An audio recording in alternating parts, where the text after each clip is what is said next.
Welcome है आपका हमारे यूट्यूब चैनल आरती हिंदी एकेडमी पर। वीडियो को पूरा वॉच करें तभी आपको समझ में आएगा। हमारी एक वीडियो में एक ही वीडियो को देख के एक ही क्लास को देख को आपको रस पढ़ने की दोबारा ज़रूरत नहीं पड़ेगी फ्रेंड।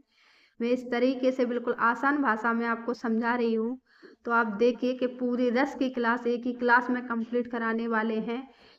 तो ऐसी ज़बरदस्त क्लास आज तक आपको देखने को नहीं मिली होगी फ्रेंड। तो बने रहिए वीडियो के अंत तक, देखते हैं कि क्या इंटरेस्ट आता है रस में पढ़ने में। काव्य शास्त्र का टॉपिक है रस। और अगर आप लोगों ने अभी छंद की क्लास नहीं देखी है अलंकार की, तो हमने अलंकार भी पढ़ा दिए, छंद भी पढ़ा दिए, तो आप हमारी वो क्लास भी वॉच कर सकते हैं। रस, रस का शाब्दिक अर्थ है आनंद। रस क्या चीज है? आनंद। रस जब हम पढ़ते हैं ना तो आनंद की अनुभूति होती है। काव्य को पढ़ने या सुनने से जिस आनंद की अनुभूति होती है उसे रस कहा जाता है। तो ये रस की परिभाषा हो गई। रस को काव्य की आत्मा या प्राण तत्व माना जाता है। रस को काव्य की क्या माना जाता है? आत्मा।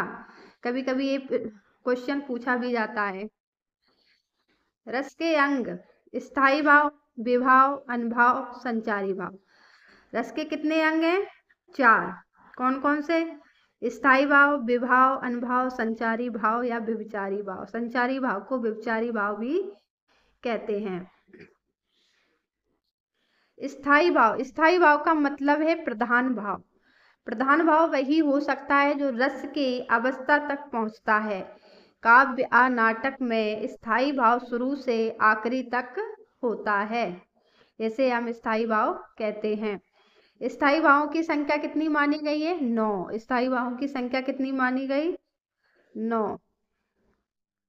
जिन्हें नवरस कहा जाता है, स्थायी भाव की संख्या कितनी मानी गई है? 9। जिन्हें क्या कहते हैं? नवरस। बाद में 2 भावों यानी कि 2 स्थायी भावों को और जोड़ दिया गया। वात्सल्य या भगवत विषयक को स्थायी भाव की मान्यता दी गई है, बाद में दी गई है। तो इस तरीके से रस कितने हो जाते हैं? 11। विभाव, स्थायी भावों के उद्बोधक कारण को विभाव कहते हैं। ये 2 प्रकार के होते हैं। विभाव कितने होते हैं? 2। आलंबन विभाव, उद्दीपन विभाव।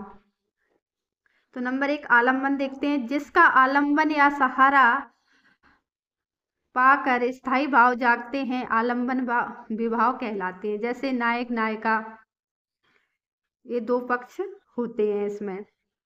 यदि राम के मन में सीता के प्रति रति का भाव जागता है तो राम आश्रय होंगी, सीता क्या होगी? विषय।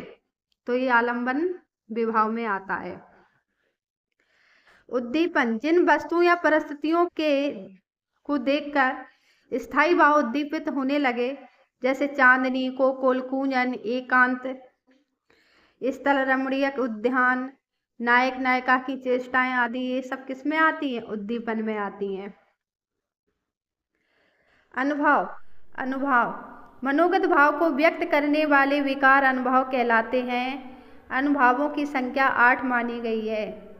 रस में अनुभाव की संख्या कितनी मानी गई? 8। अनुभाव: नंबर 1 स्तंभ, नंबर 2 स्वेद, नंबर 3 रोमांच, नंबर 4 स्वरभंग, नंबर 5 है कंप, 6 विवरणिता, 7 है असु, 8 है प्रलय। ये 8 क्या है? अनुभाव। रस में अनुभाव की संख्या कितनी है? 8। संचारी भाव, मन में संचरण करने वाले भावों को संचारी भाव कहा जाता है।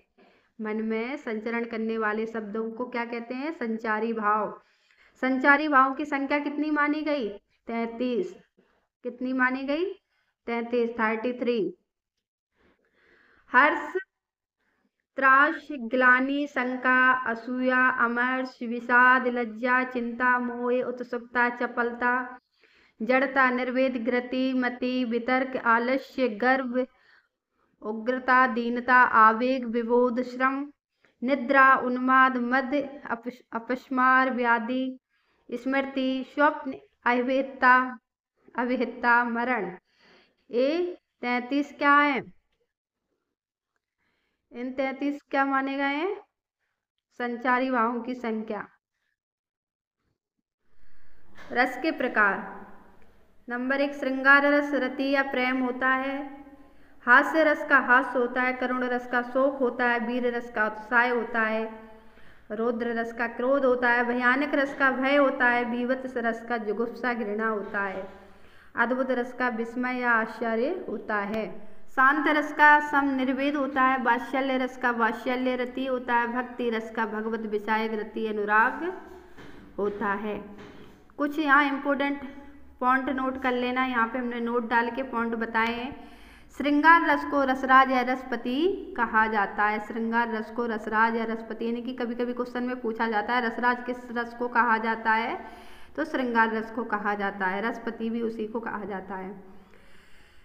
नेक्स्ट है, नाटक में 8 ही रस माने जाते हैं। नाटक में रस की संख्या कितनी मानी गई है? 8, क्योंकि वहाँ शांत रस को रस में नहीं गिना जाता है नाटक में।